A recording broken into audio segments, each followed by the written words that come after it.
Welcome to Wager Talk TV. I'm Kelly Stewart, joined by Dave Koken at Dave Koken on Twitter and Adam Trigger at Top Flight SI, both of WagerTalk.com. Today we're chatting the LA Rams at the Tampa Bay Buccaneers. I've got the Wager Talk odds screen open. Lots of threes on Tampa Bay, but a couple of shops have a 2.5 minus 120. So make sure you guys are shopping around there. Pretty much 48 across the board, a couple 48 and a halves if you like that under. Dave, I'm going to go to you first. LA put on quite a clinic on Sunday, which kind of overshadowed that 31-point lead by the Bucs. Your thoughts on this NFC matchup? Well, I was real happy with the Rams' performance because it was my best bet for the opening week of the playoffs, and it was a good week for me. And I was very happy to get that game, that was a piece of cake. You could see that was going to be a lopsided game in the first quarter, and it turned out to be that. I'm not going to read too much into it because part of the reason I took the Rams was that I wanted to go against the Arizona Cardinals, who started the season 7-0, but were never a playoff team after that. They basically backed into the playoffs because they won their first 7 games, and they weren't a very good team at the end of the year. So I'm not going to overreact to what was still a very good performance by the Rams. Now they go into Tampa to face the defending champs, the reigning champs, if you will. The Rams are healthier than the Bucs, I think. I think the Rams have had some injury issues, but they appear to be getting through those okay. Tampa Bay has more injury issues, but they are the home team. They know how to win these games, and still, I'm a little bit wary of backing Stafford in a close game against a superior team. It was easy for him last week, and he played well and finally got that first playoff win. But I think it gets more difficult here.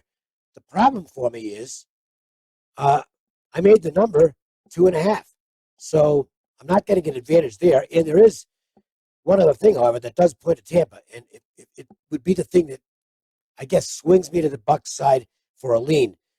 They've got much better stats against playoff opposition than the Rams do. The Rams actually are a minus yardage team on the season against other playoff teams. The Bucs are a strong plus yardage against other playoff teams. So I think the Bucs know how to win the big game. I think it's going to be close, but I've got to go with Tampa Bay.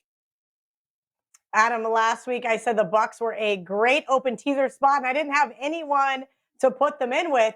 Man, if I get the Rams at 2.5 up to 8.5, I think that might be the play for me here. I do think this is a touchdown type game either way. I'm hoping to see a really good one. How do you see this one playing out? Well, Kelly, like Dave, I'm also thrilled with that Rams result from last week because that was a 5% play for me, and it was never a sweat. And I also agree with something Dave said about Matt Stafford. But for another reason, I think Matt Stafford is going to have a hard time in a game where he really has to make throws and throw the ball.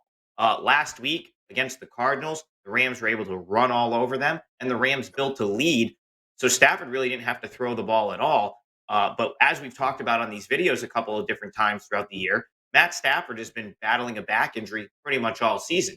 And if you go back and look at the Rams' performances, every once in a while there's a real dud from Stafford. And it's typically in a game where he's forced to really throw it downfield, can't rely on his rushing attack to move the chains. The Bucs are as good as they're elite against the run. You know, they're one of the hardest teams to run on in the league. Which makes me think Stafford is going to have to push the ball downfield to beat Tampa here.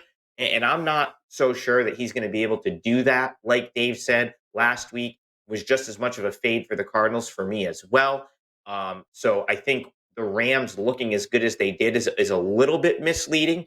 And Kel, we always talk about this. The Rams are starting to shape up as that square dog. Now, the public did well last week. I don't know if that'll be the case again here, but it looks like the people are discounting Tampa Bay a little bit. And I actually feel like this number is a reflection of that.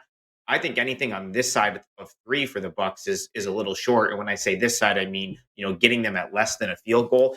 So I actually think there's some value laying the 2.5 with the Bucs. The Rams are not going to be able to pressure Tom Brady the way they were able to pressure Kyler Murray. And I think that's an issue for them because where the Rams are banged up is in the secondary.